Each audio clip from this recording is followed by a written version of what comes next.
सरकार को फंसाने को लेकर क्या कोई साजिश रची जा रही है? एक दलित प्लान क्या दिखाई दे रहा है? यूपी में सरकार को फंसाने का क्या दलित प्लान चल रहा है? यह सवाल इसलिए क्योंकि जिस तरह से उत्तर प्रदेश के कई जिलों में एक के बाद एक दलितों के खिलाफ अन्याय की घटनाएं सामने आई, उसी वजह से वाजिब सवाल की तह तक झांकना जरूरी है। सरकार को फंसाने के इस दलित प्लान को समझने की कोशिश करनी जरूरी है और एक रिपोर्ट के जरिए हम आपको दिखा रहे हैं। यूपी की आबो हवा खराब करने की बड़ी साजिश, आपस में लड़ाने के फिराक में है साजिशकर्ता। यूपी के साजिशकर्ताओं पर हंटर जरूरी है। कुछ लोग नहीं चाहते यूपी उत्तम प्रदेश बनने की राह पर निकले, कुछ लोग नहीं चाहते आपस में मिलकर रहे लोग, कुछ लोग नहीं चाहते सरकार का ध्यान विकास पर हो, कुछ लोगों की मंशा सरकार के ध्यान को भटकाना है। एक ऐसी हवा को तेज करने की यूपी में साजिश जारी है। एक ऐसी भ्रांति रची जा रही है, एक ऐसी संस्कृति बनाई जा रही है जिससे संस्कृति ही खत्म हो जाए, सौहार्द की भावना द्वेष में तब्दील हो जाए। यह हम क्यों कह रहे हैं? कहने की वजह है, वजह जानिए। गाजियाबाद में जो हुआ, धर्म परिवर्तन की अफवाह को जिस तरह से गर्म किया गया, जिन दलितों के नाम सरकार को घेरने की कोशिश की गई, वो सबके सामने आया। मोंटू ने चीख चीख कर सच्चाई सबको बतलाई। झूठ के लिबास को उतारने का भरपूर प्रयास किया गया। R9 टीवी उत्तर प्रदेश उत्तराखंड के प्रयासों ने साजिश को बेनकाब करके उतार कर रख दिया। कहने वाले कहते हैं दलितों के साथ अन्याय हुआ, शासन से लेकर प्रशासन हाथ पर हाथ धरे बैठी है, लेकिन सच कुछ और कहता है।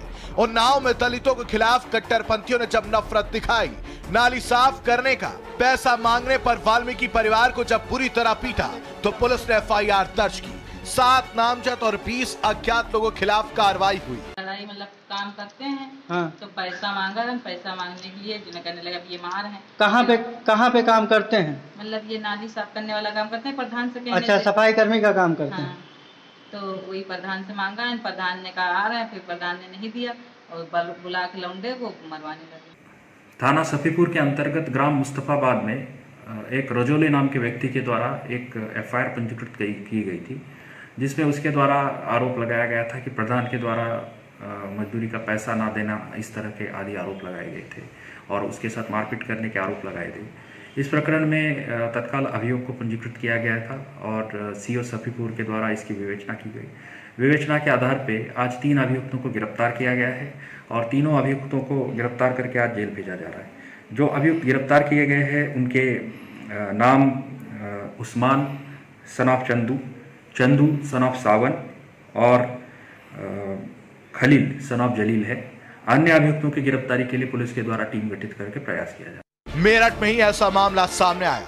वहां भी कट्टरपंथियों ने वाल्मीकि समुदाय पर जब कहर बरपाया, जब जाति सूचक शब्दों का इस्तेमाल किया, कातिलाना हमला किया, तो पुलिस एक्शन में आई। 3 लोगों को गिरफ्तार किया गया और 3 पर इनाम घोषित हुए। ऐसा दुर्घटना हमारी गैल हो रही है हर बेर, तो गांव छोड़ने में क्या दिक्कत है बताओ? जो हमारा कोई साथ नहीं दे रहा, दबाव इतना आ रहा, फैसला कर ले, फैसला कर ले। यूँ तो देख नहीं रहा आदमी ने, कोई मरा पड़ा है, फैसले को सब कह रहे हैं। ये पिलाने का जब सब कह रहे हैं जिन्होंने क्या करेगा भाई, अब तो रोज पीट देख रहे हैं। आपकी इच्छा क्या है? आपकी इच्छा ही हुई है बस, जब मेरा कोई साथ नहीं दे रहा तो गाँव छोड़ने में क्या दिक्कत है मुझे। एक ग्राम सिखेड़ा में 16 तारीख को रात में एक मारपीट हो गई थी। संदीप नाम के युवक को शौकीन उसके परिवार के लोगों ने मारपीट करी थी, जिसमें बुरी तरह से घायल हो गया था। दिनांक 20 तारीख को मुकदमा दर्ज कर लिया गया। मुलजिमों की तलाश की जा रही है, जल्दी इनकी गिरफ्तारी कर ली जाएगी। ये कहना है कि मुलजिम पकड़ के और छोड़ दिया, ऐसा कुछ मामला है? नहीं, वो शुरुआत में जब FIR नहीं हुई तो 151 में चालान किया गया था उनका, लेकिन ऐसा संज्ञान में आया कि पुनः धमकी दी जा रही है, तो इस मामले की जाँच की जा रही है, जल्दी मुलजिमों की गिरफ्तारी की जाएगी। यह सबूत है, आपके सामने प्रत्यक्ष है, प्रमाण है। आप देखिए, हम सरकार के लिए नहीं, आपके हितों की रक्षा के लिए साक्ष्य के साथ आए हैं, ताकि यूपी का मौसम खराब ना हो, भाईचारा बना रहे। Bureau report, R9 TV.